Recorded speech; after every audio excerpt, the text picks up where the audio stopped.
வணக்கம் வணக்கம் வணக்கம். நான் உங்கள் கோவா தாத்தா.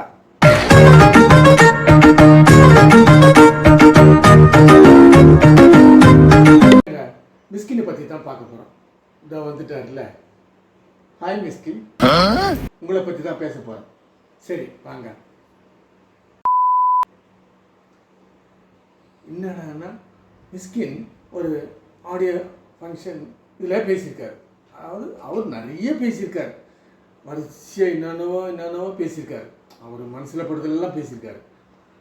அந்த ரோலில் படத்தை வந்து தேட்டரில் போய் பாருங்க அப்படின்னு சொல்லி அவர் பேசியிருக்காரு.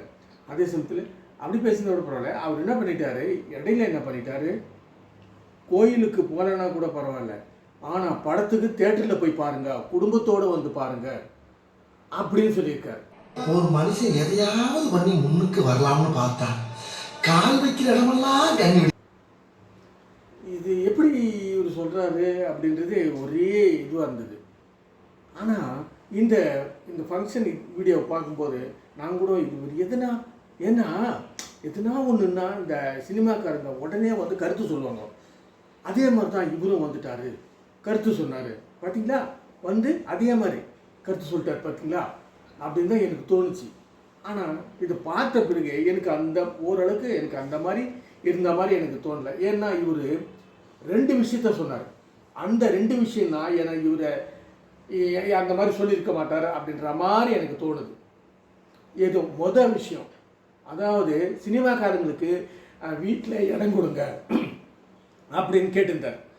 சினிமாக்காரங்களுக்கு வீட்டில் இடம் கொடுங்க, அதாவது இந்த வாடகையோ இதோ அதை இடம் கொடுங்க. ஏன்னா உங்கள் வீட்டில் சிவன் பார்வதி இருக்கிற மாதிரி உங்களுக்கு அந்த மாதிரி அருள் உங்களுக்கு கிடைக்கும் அப்படின்ற மாதிரி சிவன் பார்வதியை அவர் முன் உதாரணம் காட்டுறாரு. அப்புறம் அடுத்தது என்னடான்னா, ஒரு படைப்பாளின்னு ஒரு சொல்லியிருக்காரு.